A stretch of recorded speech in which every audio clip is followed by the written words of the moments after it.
তো এই যে আপনাদের ব্যস্ত মুখর মূল্যবান সময়গুলো থেকে যোগ বিয়োগ দিয়ে আপনারা টাইম বের করে এখানে আসছেন, এই টাইমের অনেক দাম। আমাদের জীবনের সবচাইতে দামি জিনিস হচ্ছে সময়। স্রষ্টার দেয়া সবচাইতে বড় নেয়ামত হচ্ছে সময়। এজন্য সময় যেন আমরা কোনো খারাপ কাজে, অকল্যাণের কাজে ব্যয় না করি, ভালো কাজে যেন ব্যয় করি। তাই যে কয়েক মিনিট কথা বলবো, লম্বা চূড়া কথা বলবো না, কান দুটো খরগোশের কানের মতো খাড়া করে শুনবার, বুঝবার, উপলব্ধি করার চেষ্টা করতে হবে। আমি প্রায়ই বলি, আমাদের একটা শক্ত সিদ্ধান্তই পারে আমাদেরকে জান্নাতি বানাতে। শক্ত সিদ্ধান্ত। আর আমাদের একটা দুর্বল সিদ্ধান্তই পারে আমাদেরকে হাতাবু জাহান্নাম, জাহান্নামের লাকড়ি বানাতে। So the decision is years. সিদ্ধান্ত আপনাদের। আপনি কোন পথে যাবেন, ডানে না বায়ে?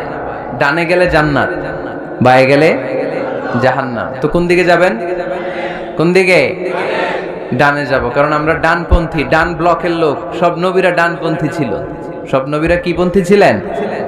আমরাও ডানপন্থী। ডানপন্থী থেকেই যেন আমরা আমাদের শেষ নিঃশ্বাস ত্যাগ করতে পারি। আল্লাহ তুমি তৌফিক দাও।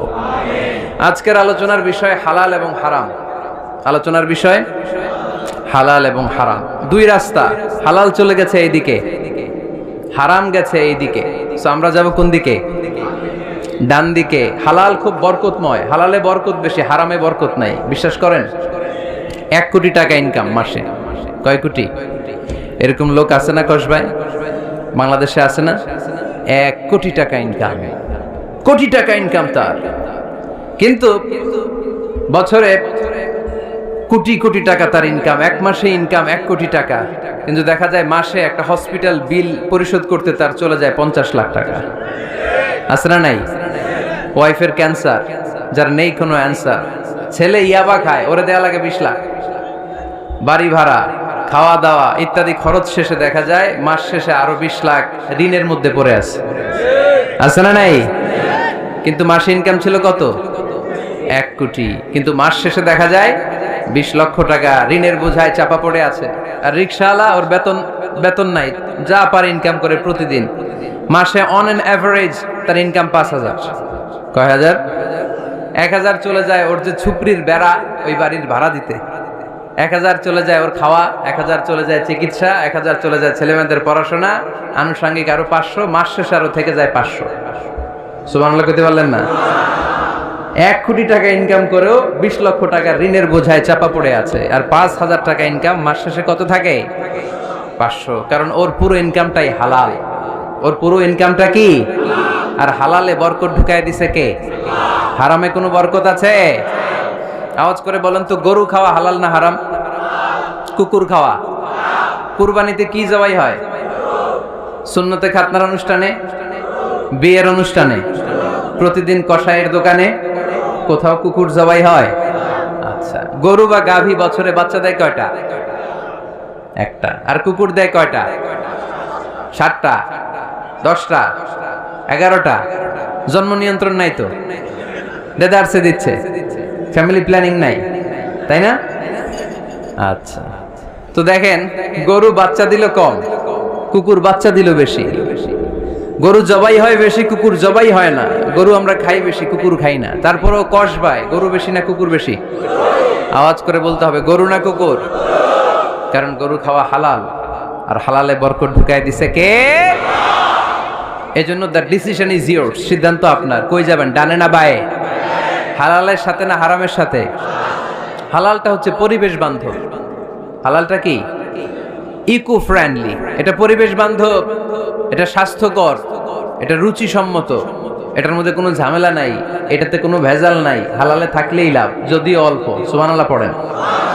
এজন্য রাব্বুল আলামিন বলেন, ইয়া আইয়ুহান নাসু কুলু মিম্মা ফিল আরদি হালালান তাইয়্যিবা ওয়া লা তাত্তাবিউ খুতুওয়াতিশ শাইতান ইন্নাহু লাকুম আদুউম মুবিন। ওহে মানুষেরা, শোনো শোনো, এই জমিনের ভেতরে যেটাকে আমি হালাল করেছি, যেটাকে আমি পবিত্র করেছি, ওইটা খাও, ওইটা গ্রহণ করো।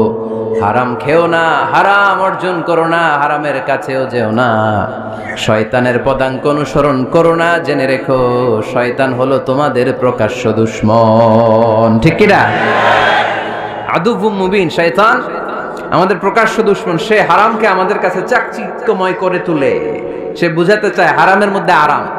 আসলে হারামে আরাম আছে, হালালের মধ্যে বরকত। এজন্য আমরা সবসময় হালাল অবলম্বন করব। রাজি আছেন তো? কিন্তু আমরা যদি আমাদেরকে প্রশ্ন করি, আমাদের ব্যবসায়, আমাদের চাকরিতে, আমাদের লাইফ লিডিং সিস্টেমে আমরা কি শুধু হালাল খাই? কি খাই? হালালও খাই, সুযোগ পাইলে একটু যদি পাই অমনি ধরে ঘাপুস ঘুপুস। সুযোগ পাইলেই কি ঘাপুস ঘুপুস, ঘাপুস ঘুপুস করা যাবে না। অনেকে আবার আছে দেখবেন খাওয়ার ক্ষেত্রে হালাল খোঁজে। খাওয়ার ক্ষেত্রে আমি অনেক লোক দেখেছি। থাইল্যান্ডে আমি গেলাম, দেখি যে তার ব্যাপারে জানি যে সরকারি চাকরি করে, লক্ষ লক্ষ টাকা দুই হাতে কামায়, এমনি গাছেরটাও খায়, তলারটাও কুড়ায়। আছে না নাই? তো ইচ্ছে মতো ডানে বায়ে ইনকাম করে, হালাল হারাম দুইটাই খায়। কিন্তু থাইল্যান্ডে যে হালাল খাবার খুঁজতেছে। কি খুঁজতেছে? ওখানে যে জিজ্ঞেস করে যে এই দোকানে কি পর্ক আছে? পর্ক থাকলে খাবো না। পর্ক মানে হচ্ছে শুকরের চর্বি। শুকরের গোশত বা চর্বি মেশানো কোনো খাবার উনি খাবে না, কারণ এটা হারাম। আর ঘুষ যে খায় এটা খুব হালাল। এরকম ডাকাইতে আছে না নাই? তাহলে আমাদের মুসলমানদের সবচেয়ে বড় সমস্যা হচ্ছে আমরা খাওয়ার ক্ষেত্রে হালাল খুঁজি, কিন্তু ইনকামের ক্ষেত্রে ওই জিনিসটা খুঁজি না। এরকম আছে না নাই? না। Your food should be halal, your drinks should be halal, your income should be halal, your dress up, your fashion should be halal, and your entertainment should be halal. আপনার পোশাক হতে হবে হালাল, আপনার খাদ্য হতে হবে হালাল, আপনার উপার্জন হতে হবে হালাল, আপনি যে বিনোদন করছেন এই বিনোদনটাও হতে হবে হালাল। চিল্লায় বলেন ঠিক কিনা? হালাল বিনোদন লাগবে, হালাল ড্রেস আপ লাগবে। ছেলেরা কি স্বর্ণ পড়তে পারবে? ছেলেরা কি সিল্কের জামা পড়তে পারবে? আমরা সিল্কের জামা পড়ি না, এটা আমাদের জন্য হারাম করেছে কে? ছেলেরা জুয়েলারি পড়তে পারবে? গলায় চেন পড়তে পারবে? হাতে ব্রেসলেট দিতে পারবে? আছে না নাই? এখানেও অনেকের আছে না নাই? দেয়া যাবে? অনেক ছেলে দেখবেন আবার কানের মধ্যে ছিদ্র করে, কসবায়, মাশাআল্লাহ এগুলা নাই। আমি বাঁচায় দেওয়ার জন্য কইলাম নাই, আবার ওরা কয় আছে। আছে আছে না, এগুলো করা যাবে? দাড়িতে চুলে কালো রং দেয়া যাবে? এটা ধোঁকাবাজি। এটা কি? মান গাশশানা ফালাইসা মিন্না। আল্লাহর হাবিব সাল্লাল্লাহু আলাইহি ওয়াসাল্লাম বললেন, the person who deceives us he is not among আস। যে আমাদেরকে ধোঁকা দেয় সে কখনো আমার উম্মত হতে পারে না। মদিনার খেজুরের বাজার ভিজিট করতে গেলেন আল্লাহর হাবিব সাল্লাল্লাহু আলাইহি ওয়াসাল্লাম, অডিট করতে গেলেন। যে খেজুরের স্তূপের ভেতরে আল্লাহর হাবিব সাল্লাল্লাহু আলাইহি ওয়াসাল্লাম হাত ঢুকায় দিলেন। ঢুকায় দিয়ে দেখলেন ভিতরে পানি, উপরে শুকনা খেজুর, ভিতরে ভিজা খেজুর। আল্লাহর হাবিব সাল্লাল্লাহু আলাইহি ওয়াসাল্লাম বললেন, ঘটনা কি? ভিজা কেন? ব্যবসায়ী বলতেছে বৃষ্টি হয়েছিল। কি হয়েছিল? তো বৃষ্টি হইলে তো তার নমুনা সব জায়গায় থাকবে। তখন আল্লাহর হাবিব সাল্লাল্লাহু আলাইহি ওয়াসাল্লাম দাঁড়িয়ে বলেছিলেন, খবরদার, মান গাশশানা ফালাইসা মিন্না। যে আমাদেরকে ধোঁকা দেয় সে আমাদের দলভুক্ত হতে পারে না। এজন্য আমরা যেন কাউরে ধোঁকা না দেই, আমরা যেন হারামের সাথে সম্পর্ক জুড়ে না দেই। আমাদের সম্পর্ক হবে হালালের সাথে। চিল্লায় বলতে হবে কিসের সাথে? আজকের মাহফিলটা তখনই সার্থক হবে যখন এই কথাগুলো শুনে আমরা এই সিদ্ধান্তে উপনীত হতে পারবো যে আমার ফুড, আমার ড্রিঙ্কস, আমার ইনকাম, আমার ড্রেস আপ, আমার এন্টারটেইনমেন্ট, আমার সবকিছু হালাল দিয়ে আমি সাজাবো। আমার জীবনটাকে আমি হালাল দিয়ে সাজাবো। রাজি আছি না নাই? সব হালাল হইতে হবে। নারীদের ফ্যাশন, অনেক নারীরা ফ্যাশন সচেতন। খবরদার, নারীরা টাইট ফিটিং পোশাক পরতে পারবে না। পারবে? পাতলা পোশাক পরতে পারবে না। তারা নিজেদেরকে আবৃত করে রাখতে হবে। টাইট ফিটিং পোশাক পরতে পারবে না, অন্য ধর্মের পোশাক পরতে পারবে না, পর চুলা লাগাতে পারবে না। এই ফোর কর্নার্স, এই বর্ডার গুলো মেনে নারী যে কোনো ধরনের ফ্যাশন নিতে পারে। এই ফ্যাশনগুলোকে বৈধ করেছে কে? এজন্য রাব্বুল আলামিন বলেন, ইয়া আইয়ুহান নাসু কুলু মিম্মা ফিল আরদি হালালান তাইয়্যিবা ওয়া লা তাত্তাবিউ খুতুওয়াতিশ শাইতান ইন্নাহু লাকুম আদুউম মুবিন। সুবহানাল্লাহ পড়েন। ওহে মানুষেরা, এই জমিনে যেটা পবিত্র আর হালাল বলে আমি ঘোষণা দিয়েছি সেটা খাও, কারণ সেটাতেই বরকত। আর শয়তানের পদাঙ্ক অনুসরণ করো না, কারণ শয়তান তোমাদের প্রকাশ্য শত্রু। কথাটা বলেছেন কে? তাহলে আমরা হালালের পক্ষে না বিপক্ষে? এই আপনাদের গলার আওয়াজ। হালালের পক্ষে না বিপক্ষে? হারামের পক্ষে না বিপক্ষে? আমরা আমাদের জীবনটা হালাল দিয়ে সাজাতে চাই কি চাই না? কারণ হালালে বরকত ঢুকাই দিছে কে? কিভাবে আপনার জীবনের প্রতিটি অঙ্গনকে হালাল দিয়ে সাজাবেন, কিভাবে এই হারাম থেকে বেঁচে থাকবেন, এর কিছু মূলনীতি আছে, some principles, you have to follow it. এই প্রিন্সিপালগুলো যদি খেয়াল করেন তাহলে হালাল দিয়ে জীবন সাজানো সহজ। আর এই প্রিন্সিপালে মূলনীতিতে যদি ভেজাল লাগায় দেন তাহলে সব জায়গায় ভেজাল আছে না নাই? আজকে এই চমৎকার দুপুরে আমরা হালাল হারামের মূলনীতির ব্যাপারে কয়েকটি কথা শুনে বিদায় নিব ইনশাআল্লাহ। পড়েন। হালাল এবং হারামের প্রথম মূলনীতি হচ্ছে আল আসলু ফিল আশিয়াই আল ইবাহা। মূলত সব কিছু পৃথিবীতে যা দেখি, যা পাওয়া যায়, খাবার দাবার যাই হোক না কেন, মৌলিকভাবে সবকিছু হালাল। যুবক ছেলেরা বুঝে যাও, কান দুটো খরগোশের কানের মতো খাড়া করো। আমি সহজ করে বুঝাবার চেষ্টা করব, যদিও সহজ করে বুঝানো সহজ না। সহজ করে কইতে আমায় কহজে, সহজ করে যায় না কওয়া সহজে, ঠিক কি না? তারপর আমি চেষ্টা করছি সহজ করে বুঝানোর। খুব সহজ। আর দিন ও ইউসরুন লা উসরা ফি, দিন সহজ, এর মধ্যে কাঠিন্যতা নাই। মন জয় করার 4টা বাক্য আল্লাহর হাবিব সাল্লাল্লাহু আলাইহি ওয়াসাল্লাম আমাদেরকে শিখিয়ে গিয়েছেন। বাশিরু ওয়ালা তুনাফিরু, ইয়াসিরু ওয়ালা তুআসিরু। সহজ করে উপস্থাপন করো, কঠিন করো না। মানুষকে দিনের প্রতি আকৃষ্ট করো, দিন থেকে ভাগিয়ে দিও না। আমরা অনেকে দিন থেকে ভাগাই দেই, আছে না নাই? এক ছেলে হিন্দু হইছে, হিন্দু থেকে মুসলমান হইছে, আগে ছিল হিন্দু, এখন দেখে এই ছেলেরা কি সুন্নি মুসলমান বানাবে, না ওয়াহাবি বানাবে, না আহলে হাদিস বানাবে, না হানাফি বানাবে, এই নিয়ে কিলাকিলি, আছে না নাই? আহা কি বিপদ! সে আগে হিন্দু আছিলাম, এটাই তো ভালো আছিলাম। মুসলমান হওয়ার পরে এর ভয় দেখানো শুরু করছে, এই খবরদার, নামাজ রোজা যাকাত হজ সব লাগবে, হারাম খাওয়া যাবে না, এটা নাই ইসলাম, এটা নাই, ওইটা নাই, ওইটা নাই, হিন্দু কইতে আমিও নাই। এরকম হয় না? খবরদার, আল্লাহ ছাড় দিতে চায়, মৌলবীরা ছাড় দেয় না, আছে না নাই? তো আমরা যেন কঠিন না করি। হালাল হারামের প্রথম মূলনীতি হচ্ছে basically everything in this world is হালাল। এই পৃথিবীতে যা আছে সবই হালাল। সব কি? সব হালাল, সব হালাল, সবই হালাল, অল্প কিছু হারাম। সুবহানাল্লাহ পড়েন। যদি এমন হইতো এই পৃথিবীতে যা আছে সবই হারাম, অল্প কিছু হালাল, খুব ভালো হইতো, তাই না? সুবিধা হইতো আমাদের। তা আমাদের সুবিধা করে দিলেন কে? সুবহানাল্লাহ পড়বেন না? বেসিকলি এভরিথিং ইজ হালাল। পৃথিবীর সব কিছু হালাল। আপনারা যদি কেউ কিছু বলে যে এটা কি হালাল না হারাম, আপনি হুট করে বলবেন আগে বলবো হালাল। যদি হারামের দলিল পাওয়া যায় তখন বলবো হারাম, ঠিক কি না? আমাকে যদি বলেন এটা হালাল না হারাম, আমি যদি বলি হালাল, আপনি যদি বলেন দলিল দেন, এটা আপনি ভুল বলবেন। কারণ কোনো কিছু হালাল করতে হলে দলিল লাগে না। কোনো কিছুকে হালাল বলে সাব্যস্ত করতে দলিল লাগে না। হারাম বলে যদি সাব্যস্ত করতে চান তখন দলিল লাগবে, তাও তেনা পেছানো দলিল দিয়ে হবে না, যেন তেন দলিল দিয়ে হবে, অকাট্য দলিল। এটাকে বলে আল আদিল্লা আল কাতঈয়া। অকাট্য দলিল লাগে কোনো জিনিসকে হারাম সাব্যস্ত করতে হলে। তাহলে এই যে আমাদের জন্য আল্লাহ সহজ করে দিলেন, সব কিছু বেসিকলি হালাল, যতক্ষণ না এটা হারাম হওয়ার ব্যাপারে দলিল পাওয়া যায়। এজন্য হারাম হারাম জিকির না করে জিকিরটা চেঞ্জ করে করতে হবে হালাল হালাল। কথা বলেন ঠিক কিনা? জিকির 2 ধরনের আছে। জিকির কয় ধরনের? একটা জিকির হচ্ছে হারাম হারাম হারাম, এক দলের কাছে সবই হারাম। একটা সময় এদেশের কিছু আলেম সমাজ ইংরেজিকে হারাম বলতো, ইংরেজি শিক্ষা করাকে কি বলতো? সময়ের বিবর্তনে এটা এখন হালাল।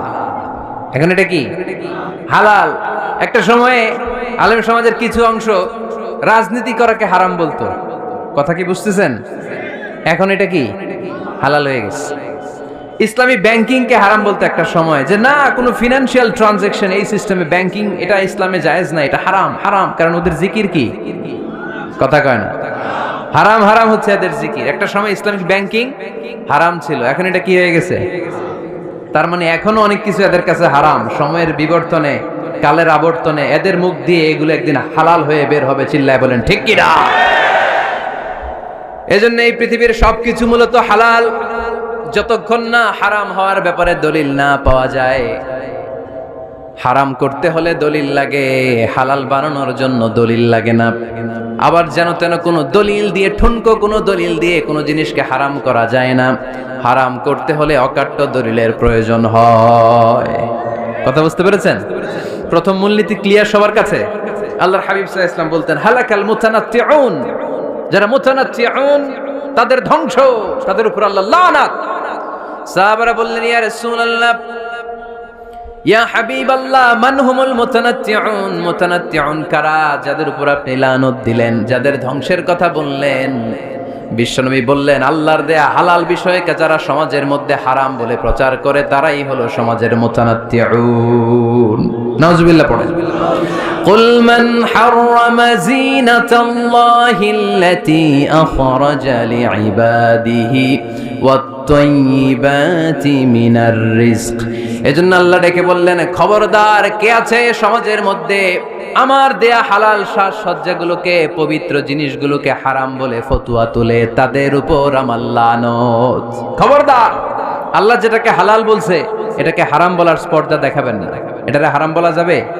তাহলে প্রথম মূলনীতি কি সবাই বুঝতে পারছেন? বুঝতে পেরেছেন? এই দুনিয়াতে বেসিকলি সবকিছু কি? আওয়াজ করে বলেন। আর হালাল প্রমাণ করতে দলিল লাগে। কি প্রমাণ করতে দলিল লাগে? হারাম। এজন্য আমাদের জিকিরটা একটু চেঞ্জ করে দিব। আমরা হারাম হারাম না বলে কি বলবো? হালাল হালাল। যখনই দলিল পাবো তখন জিকির শুরু করব হারাম। কথা বুঝে নাই বোধহয়? দলিল পাওয়ার আগ পর্যন্ত সব কি?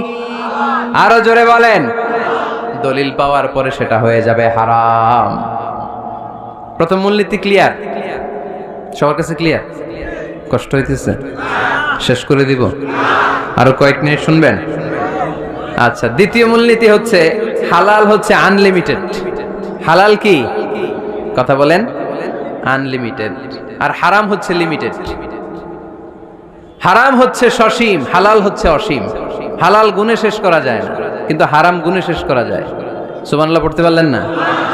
যদি এমন হইতো হারাম আনলিমিটেড, সবই হারাম, আর হালাল হচ্ছে লিমিটেড, হালাল গুণা যায়, এমন যদি হইতো আমাদের জন্য কঠিন হয়ে যেত না? আমাদের জন্য এটা সহজ করে দিলেন কে? দেখেন, কোরআনে যত জায়গায় আল্লাহ হালালের ঘোষণা দিয়েছেন, আল্লাহ ব্যাপকভাবে দিয়েছেন। আল্লাহ বলেছেন, উহিল্লা লাকুম বাহিমাতুল আনআম, এই পৃথিবীতে যত গবাদি পশু আছে সব খাওয়া হালাল, ইল্লা মা ইউতলা আলাইকুম, তবে হাতে গোনা অল্প কয়েকটা ছাড়া, যেগুলো এখনই তোমাদেরকে তেলাওয়াত করে শোনানো হবে। পড়েন সুবহানাল্লাহ। আবার আল্লাহ বললেন, উহিল্লা লাকুম সাইদুল বাহরি ওয়া তাআমুহু, সাগরের মধ্যে যত প্রাণী পাওয়া যায়, মাছ পাওয়া যায়, কাঁকড়া পাওয়া যায়, সব খাওয়াকে হালাল করে দিলেন কে? সাগরে যত ধরনের প্রাণী আছে, কাঁকড়া বলেন, তিমি বলেন, যা বলেন, সব হালাল, হাতে গোনা অল্প কয়েকটা ছাড়া। সুবহানাল্লাহ পড়েন। তার মানে যখনই আল্লাহ তাআলা হালালের ঘোষণা দেন, আল্লাহ তাআলা এটাকে ব্যাপকভাবে ঘোষণা দেন। আর যখনই আল্লাহ হারামের ঘোষণা দেন কোরআনের ভেতরে, তখন আল্লাহ গুনে গুনে দেন। কিভাবে দেন? হুররিমাত আলাইকুমুল মাইতাতু ওয়াদ-দামু ওয়া লাহমুল খিনজির ওয়া মা উহিল্লা লিগাইরিল্লাহি বিহি ওয়াল মুনখানিকাতু ওয়াল মাওখুযাতু ওয়াল মুতারাদ্দিয়াতু ওয়ান নাতিহা। গুনে গুনে দিয়েছেন। সুবহানাল্লাহ পড়েন। যখন আল্লাহ বললেন হালাল, তখন বললেন চার পাওয়ালা যত জন্তু আছে হালাল, অল্প কয়েকটা ছাড়া। যখন ঘোষণা দিলেন হালালের, আল্লাহ বললেন সাগরের ভেতরে যত প্রাণী পাওয়া যায় সব খাওয়া হালাল, অল্প কয়েকটা ছাড়া। কিন্তু হারামের ঘোষণা যখন আল্লাহ কোরআনে দিলেন, তখন ব্যাপকভাবে দেয় নাই, গুনে গুনে দিয়েছেন। রক্ত খাওয়া হারাম, মরা প্রাণী খাওয়া হারাম, শূকর খাওয়া হারাম, আল্লাহর নাম ছাড়া অন্য কোনো নামে বলি দেওয়া হয়েছে এরকম প্রাণী খাওয়া হারাম, সিংহের গুতা খায় কোনো প্রাণী মারা গেছে ওইটা হারাম। এরকম গুনে গুনে অল্প কয়েকটা হারাম, বাকি সব কিছুকে আমাদের জন্য হালাল করে দিয়েছে কে? আবার যদি আল্লাহর জিজ্ঞেস করে আল্লাহ কাদেরকে বিয়ে করতে পারবো, আল্লাহ বলবে সবাইরে বিয়ে করবি। বাংলাদেশের নারীরা বিয়ে করা হালাল, পাকিস্তানের মেয়েদেরকে বিয়ে করা হালাল, সৌদি আরবের নারীদেরকে বিয়ে করা হালাল, এই বাংলাদেশের সিলেটের মেয়েদেরকে বিয়ে করা হালাল, ঢাকার মেয়েদেরকে বিয়ে করা হালাল, চট্টগ্রামের মেয়েদেরকে বিয়ে করা হালাল। হালালের কোনো শেষ নাই। সুবহানাল্লাহ পড়েন। কিন্তু যখন জিজ্ঞেস করলাম তাহলে কাকে কাকে বিয়ে করা হারাম, তখনই আল্লাহ গুনে গুনে 14 জনের নাম বলে দিলেন। পড়েন সুবহানাল্লাহ। হুররিমাত আলাইকুম উম্মাহাতুকুম ওয়া বানাতুকুম ওয়া আখাওয়াতুকুম ওয়া আম্মাতুকুম ওয়া খালাতুকুম ওয়া বানাতুল আখি ওয়া বানাতুল উখত। চিল্লায়ে পড়েন আল্লাহু আকবার। যখন হালাল, তখন ব্যাপকভাবে বললেন সব মেয়েদেরকে বিয়ে করতে পারো। মুসলিম যত নারী হয়, বাংলাদেশের হোক, পাকিস্তানের হোক, ইন্ডিয়ার হোক, গোটা বিশ্বের যে কোনো জায়গার মুসলিম নারী হলেই সেটা হালাল। কিন্তু হারাম কোনটা যখন জিজ্ঞেস করলাম, গুনে গুনে বললেন মাকে বিয়ে করা হারাম, নিজের কন্যাকে বিয়ে করা হারাম, বোনকে বিয়ে করা হারাম, ফুফিকে বিয়ে করা হারাম, খালাকে বিয়ে করা হারাম, ভাতিজিকে বিয়ে করা হারাম, নিজের ভাগ্নিকে বিয়ে করা হারাম। সুবহানাল্লাহ পড়বেন না? তাহলে সহজ না কঠিন? চিল্লায় বলেন, কি সহজ ইসলাম, কত সহজ। দাঁড়িয়ে নামাজ পড়া ফরজ, দাঁড়াতে পারতেছেন না, বসে পড়লেও কবুল করবে কে? অজু করে নামাজ পড়া কি? পানি নাই, তায়াম্মুম করে নামাজ পড়লে কবুল করবে কে? বিয়েতে মোহরানা দেওয়া কি? মোহরানা নাই। এক সাহাবী বললেন, ইয়া রাসূলুল্লাহ বিয়ে করব, মোহরানা আছে? না। কি আছে? তো কিচ্ছু নাই। তো কিচ্ছু না থাকলে বিয়ে করবো কেন? মোহরানা দেওয়া লাগবে না? কোরআন পারো? পারি। কয়টা সূরা? এতটা সূরা। এক নারীকে জিজ্ঞেস করলেন, কোরআন পারো? বলে না, পারি না। আল্লাহর হাবিব সাল্লাল্লাহু আলাইহি ওয়াসাল্লাম দুইজনকে বিয়ে পড়াই দিলেন। আর নারীকে বললেন, মা তুমি কোরআন পারো না, কিন্তু তোমার স্বামী কোরআন পারে। তোমার স্বামী টাকা দিয়ে পয়সা দিয়ে তোমাকে মোহরানা দিবে, সামর্থ্য তার নাই। সে প্রতিদিন তোমার একটু একটু করে কোরআন শিখায় দিবে, এটাই মা তোর বিয়ের মোহর। সহজ না কঠিন? আর কোনোদিন ইসলামকে কঠিন বলবেন? কেউ কঠিন বললে ওটা শুনবেন? আওয়াজ করে বলতে হবে, ইসলাম কি কঠিন না সহজ? মাশাআল্লাহ। দুইটা মূলনীতি বুঝে গেছেন না? পৃথিবীর সব হালাল যতক্ষণ না দলিল পাওয়া যায়। হালাল বলতে দলিল লাগে না, হারাম বলতে দলিল লাগে। 2 নাম্বার, হালাল আনলিমিটেড আর হারাম লিমিটেড, সহজ করে দিয়েছে, সুবহানাল্লাহ পড়েন। 3 নাম্বার, হালাল হারামের মূলনীতি হচ্ছে ইসলাম শুধু হারাম বলে দিয়ে বসে থাকে নাই। কোন বিষয়ে যদি ইসলাম হারাম ঘোষণা দেয়, ইসলাম একটা অল্টারনেটিভ আমাদেরকে সাজেস্ট করেছে। সুবহানাল্লাহ কোন? আমি বলে দিলাম এটা করা যাবে না, এটা করা যাবে না, এটা করা যাবে না, আমার কাজ শেষ, কি করা যাবে হুজুর এটা কোন? এরকম প্রশ্ন আছে না নাই? হারাম হারাম এই জিকির করে যে আপনি বসে রইলেন, হালাল কোনটা এটা বলে দিয়ে যান, চিল্লায় বলেন ঠিক কি না? ইসলাম শুধু হারাম বলে বসে থাকে নাই। যত জায়গায় ইসলাম হারাম বলেছে, ইসলাম একটা অল্টারনেটিভ সাজেস্ট করেছে। Islam provides us the alternatives, always alternative দিয়েছে। ইসলাম দ্ব্যর্থহীন কণ্ঠে ঘোষণা দিয়ে আমাদেরকে জানিয়ে দিয়েছে সুদ খাওয়া হালাল না হারাম। আমরা বললাম, আল্লাহ সুদ যদি হারাম হয় আমরা কেমন করে আমাদের জীবন চালাবো? আল্লাহ বললেন, ওয়া আহাল্লাল্লাহুল বাই'a ওয়া হারামার রিবা। চিন্তা নাই, ভয় নাই, কেমন করে সমাজ চলবে জেনে রাখো। আমি আল্লাহ যখনই সুদকে হারাম করেছি, তার বিপরীতে ব্যবসাকে আমি আল্লাহ তোমাদের জন্য হালাল করে দিয়েছি। অল্টারনেটিভ আছে না নাই? অল্টারনেটিভ মানে বোঝেন তো? বিকল্প। অল্টারনেটিভ মানে কি? বিকল্প। সুদ হারাম, সুদ হারাম বলে বসে থাকলে হয়তো ঝামেলা লাগতো না। সুদকে হারাম করে দিয়ে অল্টারনেটিভ আল্লাহ আমাদেরকে, আমাদের জন্য ব্যবসাকে হালাল করে দিয়েছেন। পড়েন সুবহানাল্লাহ। ইসলাম বলেছে, ওয়ালা তাকরাবুজ জিনা, খবরদার বিবাহ বহির্ভূত, গার্লফ্রেন্ড বয়ফ্রেন্ড বলেন, পরকীয়া বলেন, কোন ধরনের শারীরিক সম্পর্ক জায়েজ নাই, এটা হারাম। জিনার কাছেও যেও না। এখন আমরা বললাম, আল্লাহ জিনার কাছেও যদি না যায় তাহলে যৌন চাহিদা মিটাবো কি করে? আল্লাহ বললেন, জিনাকে হারাম করেছি, অল্টারনেটিভ বিয়ের জায়েজ করে দিয়েছি। আন-নিকাহ মিন সুন্নতি ফামান রাগিবা আন সুন্নতি ফালাইসা মিন্নি। বিয়ে আমার সুন্নাহ, যে আমার সুন্নাতের ভালোবাসে না সে আমার উম্মত হতে পারে না। এজন্য যুবক ভাইরা বিয়ে করবা। কি করবা? বিয়ের চেয়ে কোনো ভালো কাজ পৃথিবীতে হতে পারে? আমরা গার্লফ্রেন্ড বয়ফ্রেন্ড মানি না। আছে নাকি এদিকে কারো? আছে? আছে না? না, ওই যে কত বড় সাহস, হাত তোলে আবার যে একটা। এগুলার পুরা দেহটাই কলিজা। আমার সামনে বসে হাত তুলতেছে, আমার আছে, দেখছেন? পুরোটাই কলিজা এগুলোর। না, এই জিএফ বিএফ এগুলোর সাথে আমরা নাই। আমরা বিয়ে করব। বিয়ে করলে বরকত দেয় কে? ছেলের বাপ মেয়ের বাপ সহজ করে দেন, সহজ করে দিবেন। কালিয়ারা না? কালিয়ারা, কালিয়ারার ছেলের বাপ মেয়ের বাপ যারা আছেন সহজ করে দেন। ছেলে যদি মেয়েকে পছন্দ করে, মেয়ে যদি ছেলেকে পছন্দ করে, ছেলে যদি নামাজি হয়, কর্মঠ হয়, মেয়ে যদি ভদ্র হয়, বাদ সাধবেন না, বিয়ে দিয়ে দেন। কারণ বিয়ের চেয়ে ভালো কাজ আর হতে পারে না। এই যে পোলাপানের গলার আওয়াজ বেড়ে গেছে, এখন মহা খুশি, এখন আজারি হুজুর জিন্দাবাদ। এখন আর আমার বিরোধী কেউ নাই এই জায়গায়, সবাই হাত করে ফেলছি আমি, আগেও নাই। মাশাআল্লাহ। তো এজন্য বিয়েটাকে সহজ করেন। খেয়াল করবেন, যেই সমাজে বিয়ে করা কঠিন ওই সমাজে জিনা করা সহজ। যেই সমাজে জিনা করা কঠিন ওই সমাজে বিয়ে করা সহজ। ঠিক কি না? পুরো উল্টো। বাংলাদেশে কোনটা করা কঠিন? হ্যাঁ, বিয়ে করা কঠিন। বিয়েতে ফ্ল্যাট লাগবে, ছেলের গাড়ি লাগবে, নিজের পায়ে দাঁড়ানো লাগবে, 10 লাখ টাকা মোহরানা লাগবে। জিনার জন্য কি লাগবে? কিচ্ছু লাগবে না, টোনাটুনি রাজি, তুমি আমি রাজি, অবৈধ সম্পর্ক হতে আর কিছু লাগে না, চিল্লায় বলেন ঠিক কিনা? কিন্তু বিয়েতে অনেক কিছু লাগবে, এইটা ওইটা। ছেলেরা কই তুই নিজের পায়ে দাঁড়া, তুমিও নিজের পায়ে দাঁড়ায় দেখাবে, এই যে নিজের পায়ে দাঁড়াইছে। তো এতদিন সে কার পায়ে দাঁড়াইছে? নিজের পায়েই তো দাঁড়াইছে। সহজ করবেন, বিয়েরে কঠিন করেন না। এই যে আমার নানা ভাই আছে, নানা ভাইয়ের এখানে যাবেন, নানা ভাইয়ের মসজিদ দেখলাম, কাবা ঘরের যে ডিজাইন, আর্কিটেকচারাল ডিজাইন, ওই সিস্টেমে মসজিদ। আজকে জোহরের সালাত পড়লাম, ওই মসজিদে নানা ভাই বিয়ে পড়াই দিবে। সবাই চলে যাবে নানা ভাইয়ের কাছে। রাজি আছো সবাই? ওই যে খুশি, সব খুশি। দেখছেন বিয়েটা যে ভালো জিনিস তার প্রমাণ। বিয়ের কথা কইলেই পোলাপান খালি হাসে।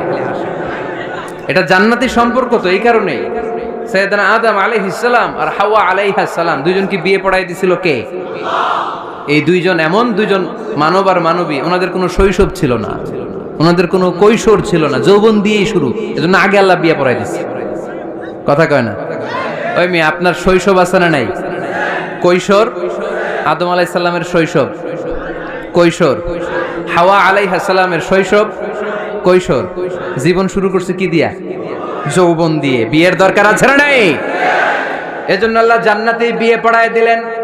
বিয়ের সম্পর্কটা জান্নাতি সম্পর্ক, বিয়ের ভালোবাসাটা জান্নাতি ভালোবাসা। এর চাইতে পবিত্র ভালোবাসা দুনিয়ায় হতে পারে? তাহলে ইসলাম কোন জিনিসকে হারাম ঘোষণা দিয়ে মুখে কুলু পেটে বসে থাকে নাই, অল্টারনেটিভ সাজেস্ট করেছে।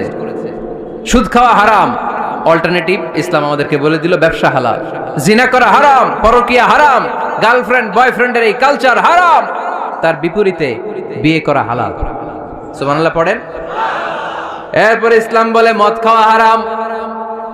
ইন্নামাল খামরু ওয়াল মাইসির ওয়াল আনসাব ওয়াল আজলামু রিজসুম মিন আমালিশ শাইতানি ফাজতানিবু। খবরদার, মদ, জুয়া, লটারি এগুলো হারাম করে দিয়েছে কে? আল্লাহ বললেন মদ খেও না, মদ তোমাদের জন্য হারাম ঘোষণা করা হলো। আমরা বললাম আল্লাহ, শীত প্রধান দেশে মদ খেলে শরীরটা গরম থাকে, মদ না খেলে তো বেঁচে থাকার উপায় না। স্ক্যান্ডিনেভিয়ান কান্ট্রিগুলোতে, সাইবেরিয়াতে মদ না খেলে ওদের বাঁচার উপায় নাই। এখন অল্টারনেটিভের দরকার আছে না নাই? আল্লাহ বললেন মদকে হারাম করেছি, কিন্তু মধু খাওয়াকে হালাল করে দিয়েছি। মধু খান আপনারা? আজকে খাইছেন কে কে দেখি? আজকে অনেকে খাইছেন? মাশাআল্লাহ, হাত নামান। মধু 5-6 চামচ খেয়ে দেখেন একসাথে। মদের বাবা এটা, চিল্লায় বলেন ঠিক কিনা? শরীর গরম হবে, অনেক অনেক শক্তি হবে। মধুর মধ্যে আছে ফ্রুকটোজ।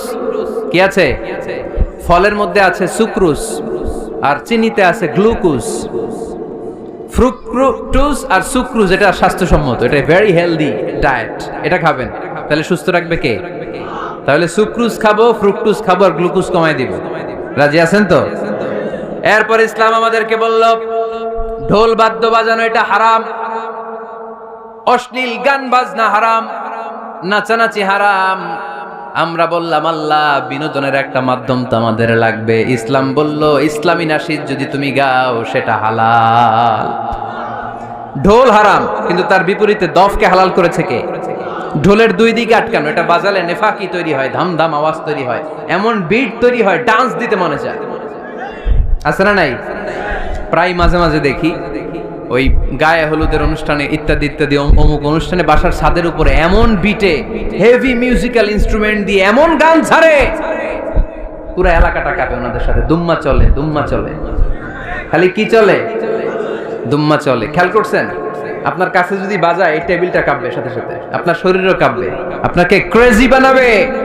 ইসলাম বলেছে না, যেটা তোমাকে ক্রেজি বানায়, যেটা তোমাকে অস্থির বানায়, যেটা তোমাকে অশ্লীল বানায়, ওটাকে হারাম করেছে কে? কিন্তু তার বিপরীতে সুস্থ বিনোদন আমাদের জন্য হালাল করে দিয়েছে কে? ঢোল বাজানো হারাম, কিন্তু ঢোলের বিপরীতে ইসলাম আমাদের জন্য দফ বাজানো জায়েজ করে দিলেন।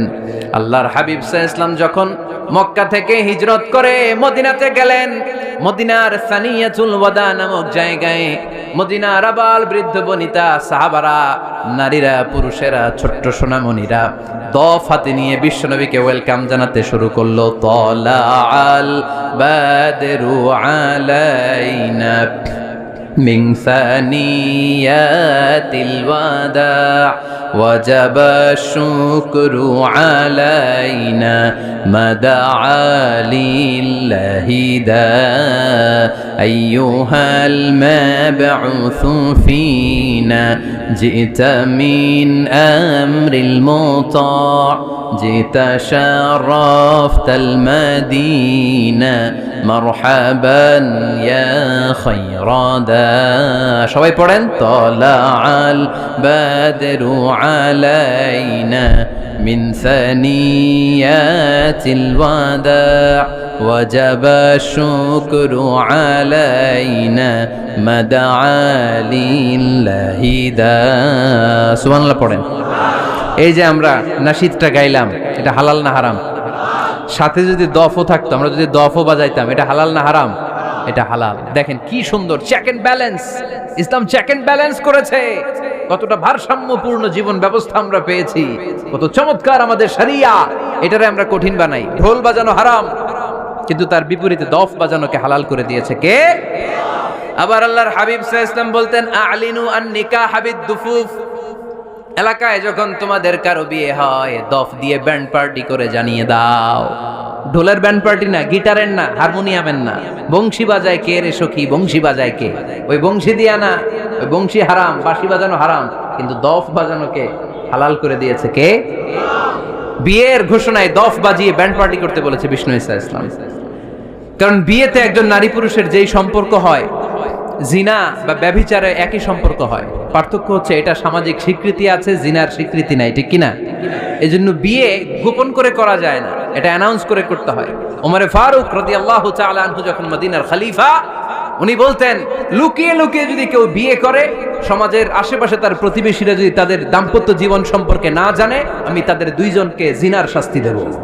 কারণ লুকিয়ে বিয়ে করা যায় না, সবাইকে জানিয়ে অ্যানাউন্স করে সবার দোয়া নিয়ে বিয়ের পিড়িতে বসতে হয়। চিল্লায় বলেন ঠিক কিনা? এজন্য ইসলাম শুধু হারাম বলে জিকির করে নাই, যেখানেই হারাম তার বিপরীতে ইসলাম হালালের বিকল্প দিয়েছে, ঠিক কিনা? এই নিয়মটা বুঝতে পারছেন? সবার কাছে ক্লিয়ার? 4 নম্বর মূলনীতি হচ্ছে ইসলাম যেই জিনিসটাকেই হারাম বলেছে তার পেছনে লজিক আছে, যুক্তি আছে, কারণ আছে। 3টা কারণ থাকার কারণে কোনো বিষয়কে ইসলাম হারাম বলে। হয়তো সেটা খাবিস, অপবিত্র, যেমন পেশাব পায়খানা খাওয়া যাবে, হালাল না হারাম? কারণ এটা অপবিত্র, ঠিক কিনা? 2 নম্বর হচ্ছে মোদের, এটা ক্ষতিকর। ইয়াবা খাওয়া, এটার মধ্যে অনেক লাভ আছে না? হ্যাঁ, গাঞ্জা খাওয়া, সিগারেট খাওয়া, হ্যাঁ, স্মোকিং কজেস ক্যান্সার। ধূমপানে কি হয়? কর্কট রোগ হয়। পৃথিবীতে এই একমাত্র খাবার যেটা টয়লেটে ঢুকে খাওয়া যায়।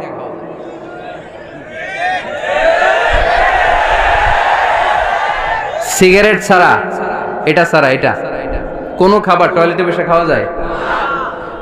সিগারেটই পৃথিবীর একমাত্র খাবার যেই খাবারের প্যাকেটের উপর এই খাবারের বদনাম লেখা থাকে।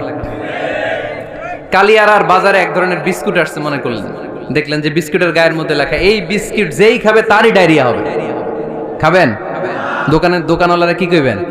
তোরটা তুই খা, তোর ডায়রিয়া হোক, তোর 14 গোষ্ঠীর হোক, আমরা খাবো না টাকা দিয়ে, ঠিক কিনা? কিন্তু কি আজীব তামাশা, এই সিগারেটের উপরে লেখা এটার বদনাম, যে এটা খেলে কি হয়? ক্যান্সার। এরপরও আমরা খাই। তারপর এটা হয় টোবাকো প্ল্যান্টস থেকে, তামাক পাতা থেকে। কালিয়ারায় তামাকের চাষ হয় নাকি? তামাক পাতা কেউ দেখছেন? এটার আবার বেড়া টেরা লাগে না, কারণ ছাগলেও মুখ দেয় না। কথা কি বুঝতেছেন? তো যেটা ছাগলেও মুখ লাগাইলো না, আশরাফুল মাখলুকাত হয়ে, আল্লাহর শ্রেষ্ঠ জীব হয়ে আপনি এটা মুখে লাগাইতে পারেন? গোটা বিশ্বে এই ধূমপানের কারণে লক্ষ লক্ষ মানুষ অকাল মৃত্যুতে ঝরে পড়ছে। এটা হালাল না হারাম? কারণ এটা মোদের, এটা ক্ষতিকর। ইসলাম আমাদেরকে মূলনীতি শিখিয়েছে, লা দারারা ওয়ালা দিরার। নিজেরও ক্ষতি করতে পারবা না, অন্যেরও ক্ষতি করতে পারবা না। আইনটা কার? তাহলে কোন জিনিস হারাম হওয়ার পেছনে 1 নাম্বার লজিক, সেটা হয়তো অপবিত্র, কিংবা সেটা ক্ষতিকর, অথবা ওইটার মধ্যে অশ্লীলতা আছে। আওয়াজ করে যুবকরা উত্তর দাও, মোবাইলের ভেতরে পর্নোগ্রাফি দেখা হালাল না হারাম? ব্লু ফিল্ম দেখা হালাল না হারাম? নেকেড ভিডিও দেখা হালাল না হারাম? কারণ এটা অশ্লীল, ঠিক কিনা? তাহলে যেটা হারাম, 3টা কারণে কোনো জিনিসকে ইসলাম হালাল বলে, হারাম বলে অ্যানাউন্স করেছে। হয় এটা অপবিত্র, নয় এটা ক্ষতিকর, নয় এটা অশ্লীল। কয়টা? হয় অপবিত্র, অথবা ক্ষতিকর, অথবা অশ্লীল। পৃথিবীতে যত জিনিসকে ইসলাম হারাম বলে ঘোষণা করেছে তার প্রত্যেকটার মধ্যে তিনটার কোনো না কোনো একটা আছে না নাই? এই তিনটা জিনিস, তিনটার একটা না পাওয়া গেলে কোনো জিনিসকে হারাম বলে ঘোষণা দেওয়া যাবে।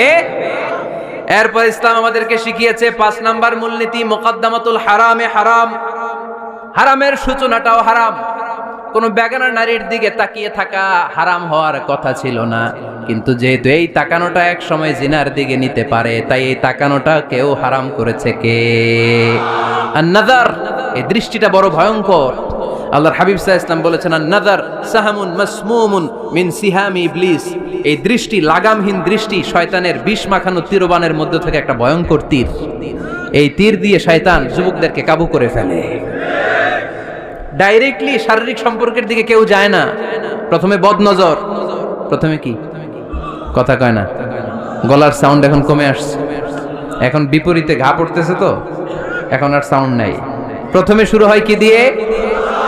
বদনজর, লাগামহীন নজর। তারপরে মুচকি হাসির বিতরণ, চোখে চোখে কথা হয়, আচ্ছা না নাই? হাসি বিতরণ হয়, মোবাইল নাম্বার আদান প্রদান হয়, ফেসবুকের আইডি শেয়ার হয়, তারপরে রাত জেগে কম্বলের নিচে চ্যাটিং ফ্যাটিং আছে না নাই? তারপরে চলে আসে 14ই ফেব্রুয়ারি, বিশ্ব বেহায়া দিবস, ঠিক কিনা? দেখছেন ধাপগুলো, দেখছেন স্টেপ বাই স্টেপ হারামের দিকে যায়। এরপর অবৈধ দৈহিক সম্পর্কের দিকে যায়। আল্লাহ এই গজব থেকে তুমি আমার ছেলেদেরকে বাঁচাও, আমার দেশের মেয়েদেরকে বাঁচাও, চিল্লায় পড়ে না আমিন। তাহলে শুরু হয়েছিল কি দিয়ে? কি নজর? কি নজর? বদনজর। এটা দিয়ে শুরু, জিনা দিয়ে শেষ। এজন্য ইসলাম বলে মুকদ্দামাতুল হারামে হারাম, মা ইউআদ্দি ইলাল হারাম ফাহুয়া হারাম। যেটা হারামের দিকে তোমাকে ধীরে ধীরে গ্রাজুয়ালি পৌঁছে দিবে, ওটাকেও হারাম ঘোষণা করেছে কে? এজন্য বিষ্ণু ঈসা ইসলাম ওনার মেয়ের জামাতা সাইয়েদনা আলী রাদিয়াল্লাহু তাআলা আনহুকে বলেছেন, আলী খবরদার, লা তুতবি'ন নাযরাতান নাযরা। এক নজর যদি ভুল করে কোনো নারীর চেহারার দিকে তোমার পড়ে যায়, খবরদার দ্বিতীয় নজর দিও না। ফা ইন্না লাকাল উলা ওয়া লাইসাত লাকাল আখিরা। কারণ প্রথম নজর ভুল করে পড়ে গেলে ক্ষমা করবে কে? কিন্তু তার সৌন্দর্য উপভোগের জন্য বারবার তার দেহের দিকে তাকালে, বারবার তার চেহারার দিকে তাকালে আমল নামাটা গুনাহ দিয়ে ভর্তি করে দিবে কে?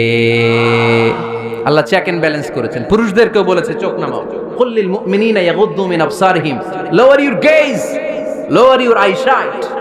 নারীকেও একই কথা বললেন, কুল্লিল মুমিনাতি ইয়াগুদ্দুনা মিন আবসারিহিন্না। ও নারীরা, তোমরাও চোখ নামাও, নজরকে ঠিক করো। এই বদনজর সব সর্বনাশের মূল। জোরে বলেন ঠিক কিনা? এখান থেকেই ধীরে ধীরে ধীরে ধীরে অবৈধ দৈহিক সম্পর্কের দিকে যায়। এজন্য এই বদনজরটারও হারাম ঘোষণা করেছে কে? এই মূলনীতি বুঝতে পেরেছেন? 7 নাম্বার মূলনীতি হচ্ছে আল হিলাতু বিল হারামি হারাম। হারাম খাওয়ার জন্য কৌশল করাও হারাম। কথা বুঝেন নাই কালিয়ারার ভাইয়েরা? কথা বুঝেন নাই না? আল হিলাতু বিল হারামি হারাম। হারাম খাওয়ার জন্য কৌশল করাটাও কি হারাম? আওয়াজ করে উত্তর দেন, ঘুষ খাওয়া কি? সবাই বলেন হারাম। এখন ঘুষরে যদি কৌশল করে খান, ওটা হালাল হয়ে যাবে না? ঘুষের নাম দিছে এখন হাদিয়া। ঘুষের নাম কি? আবার ঘুষের নাম দিছে বকশিস, ঘুষের নাম দিছে স্পিড মানি। ঘুষের নাম কি? তার নাম চেঞ্জ করলে হালাল হয়ে যাবে? আমি ফেসবুকে এক জায়গায় দেখলাম লেখা হালাল অ্যালকোহল, মানে হালাল মদ। কি লেখা? হালাল অ্যালকোহল, হালাল মদ। মদ কি হালাল হইতে পারে? লেভেল লাগালে হালাল হয়ে যাবে? সহিহ বুখারীর বর্ণনা, আল্লাহ রাসূল সাল্লাল্লাহু আলাইহি ওয়াসাল্লাম এক সাহাবীকে এক এলাকায় যাকাতের সম্পদ উত্তোলন করে নিয়ে আসার জন্য পাঠালেন। উনি গেলেন, যে যাকাতের সম্পদ নিয়ে আসলেন, এসে বললেন, হাযা লাকুম ওয়া হাযা উহদিয়া লি। সহিহ বুখারীর বর্ণনা, আল্লাহ রাসূল সাল্লাল্লাহু আলাইহি ওয়াসাল্লামের কাছে এসে বললেন, এই যে ছাগল গরু দেখতে পাচ্ছ, এগুলো আমি যাকাতের সুপারভাইজার হিসেবে ওই এলাকা থেকে উত্তোলন করে এনেছি, এগুলো বাইতুল মালের, আর এগুলো আমার। এগুলো আল্লাহ রাসূল সাল্লাল্লাহু আলাইহি ওয়াসাল্লাম রেগে গেলেন। আল্লাহর হাবিব সাল্লাল্লাহু আলাইহি ওয়াসাল্লাম বললেন, এগুলো তোমার, এগুলো পাইলা কেমনে? সে বললে, এগুলো আমারে হাদিয়া দিছে। বিশ্বনবী বললেন, তুমি যদি ওই এলাকায় না যেতা, তোমার ঘরে বসে থাকতা, তোমারে হাদিয়া দিত নাকি? কয় না। বিশ্বনবী বললেন, এইটার নামই ঘুষ। এইটার নাম কি? কারণ ওরা তোমাকে হাদিয়া দিছে এই কারণে, তুমি যখন যাকাতের হিসাব করবা, তুমি যেন নাদুস নুদুস ছাগলগুলো নিয়ে না আসো। তুমি যেন বড় সাইজের ওটগুলো নিয়ে না আসো, তুমি যাতে যাকাতের হিসাব করতে যে একটু ছাড় দাও, ওদেরকে একটু সুযোগ দাও, ওদেরকে আলাদা অ্যাডভান্টেজ দাও, এক্সট্রা প্রিভিলেজ দাও, এজন্য আগেই তোমারে হাদিয়ার নামে ঘুষ দিয়ে বশ করে রেখেছে। চিল্লায় বলেন ঠিক কিনা? হাদিয়ারে ঘুষকে হাদিয়ার লেভেল লাগালে, ঘুষকে বকশিসের লেভেল লাগালে এই ঘুষ কখনো জায়েজ হতে পারে না। এজন্য হারাম খাওয়ার জন্য কৌশল করাও কি হারাম।